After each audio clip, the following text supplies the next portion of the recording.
नमस्कार। Indian economy को लेकर हाल ही में कुछ बहुत ही दिलचस्प नंबर्स सामने आए हैं। तो चलिए आज इन्हीं आंकड़ों की तह तक जाते हैं और समझते हैं कि इनका असली मतलब क्या है। तो वो कौन सा मैजिक नंबर है जिसकी हर तरफ चर्चा हो रही है? ये है 7.8%। जी हाँ, फिस्कल ईयर 2026 के पहले क्वार्टर के लिए इंडिया की रियल जीडीपी ग्रोथ रही है 7.8%। अब ये नंबर अपने आप में बहुत बड़ा है और ये इतना ज़रूरी क्यों है, इस पर हम आगे बात करेंगे।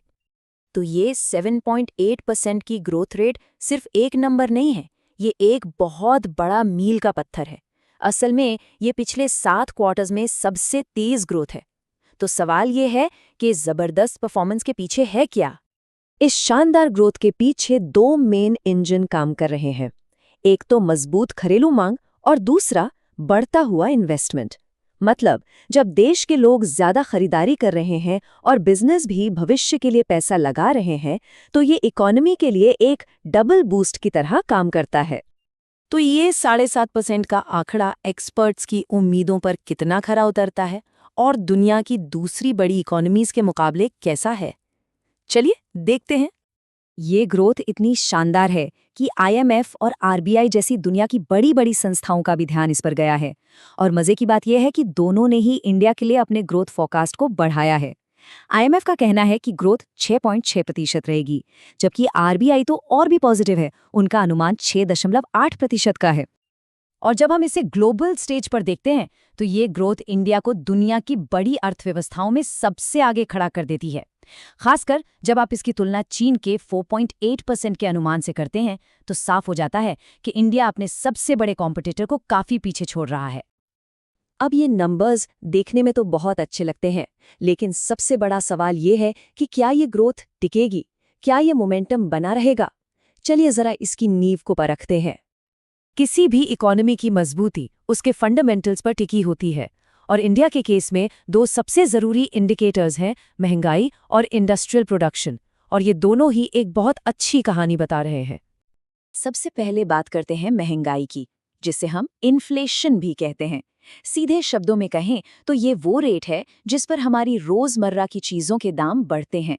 अगर महंगाई काबू में है तो ये एक स्थिर इकोनॉमी की निशानी होती है। और यहाँ एक बहुत अच्छी खबर है। फिस्कल ईयर 2025-26 के लिए महंगाई का अनुमान घटाकर सिर्फ 2.6% कर दिया गया है। इसका मतलब है कि कीमतों की कंट्रोल में रहने की पूरी उम्मीद है, जिससे आम आदमी की जेब पर बोझ नहीं बढ़ेगा और इकोनॉमी में भी स्थिरता बनी रहेगी। अब आते हैं मजबूती के दूसरे पिलर पर, जो है इंडस्ट्रियल प्रोडक्शन इंडेक्स या आईआईपी। इससे पता चलता है कि हमारे कारखानों और इंडस्ट्रीज में कितना प्रोडक्शन हो रहा है, और सितंबर 2025 में इसमें 4.0% की एक सॉलिड ग्रोथ देखने को मिली है, जो दिखाता है कि इंडिया का इंडस्ट्रियल सेक्टर लगातार आगे बढ़ रहा है। और अगर हम इस इंडस्ट्रियल ग्रोथ के अंदर और झांकें तो पता चलता है कि इसका असली हीरो है मैन्युफैक्चरिंग सेक्टर। ये तो 4.8% की और भी तेज रफ्तार से बढ़ रहा है। ये एक साफ संकेत है कि देश के कारखाने और उद्योग अच्छी रफ्तार से काम कर रहे हैं। तो चलिए अब इन सारे आंकड़ों को एक साथ जोड़कर देखते हैं कि इंडिया की इकोनॉमिक जर्नी के लिए इसका क्या मतलब निकलता है। तो कुल मिलाकर हमारे पास 3 मजबूत पिलर हैं जो इंडियन इकोनॉमी को सहारा दे रहे हैं। पहला, 7.8% की शानदार जीडीपी ग्रोथ। दूसरा, 2.6% की कंट्रोल्ड महंगाई। और तीसरा, 4.8% की रफ्तार से बढ़ता एक मजबूत मैन्युफैक्चरिंग सेक्टर। ये सब मिलकर एक बहुत ही सॉलिड इकोनॉमिक पिक्चर बना रहे हैं। देखिए, ये मजबूत इकोनॉमिक इंडिकेटर्स सिर्फ शॉर्ट टर्म फायदे नहीं हैं, ये सीधे तौर पर देश के लॉन्ग टर्म गोल यानी विकसित भारत के सपने से जुड़ते हैं। ये आंकड़े हमें यकीन दिलाते हैं कि देश इस लक्ष्य को पाने के लिए बिल्कुल सही रास्ते पर है। तो इंडियन इकोनॉमी की रफ्तार साफ तौर पर तेज हो रही है, लेकिन अब सवाल ये उठता है कि इस मोमेंटम के साथ भारतीय अर्थव्यवस्था के लिए अगले बड़े माइलस्टोन्स क्या होंगे। ये देखना वाकई दिलचस्प होगा।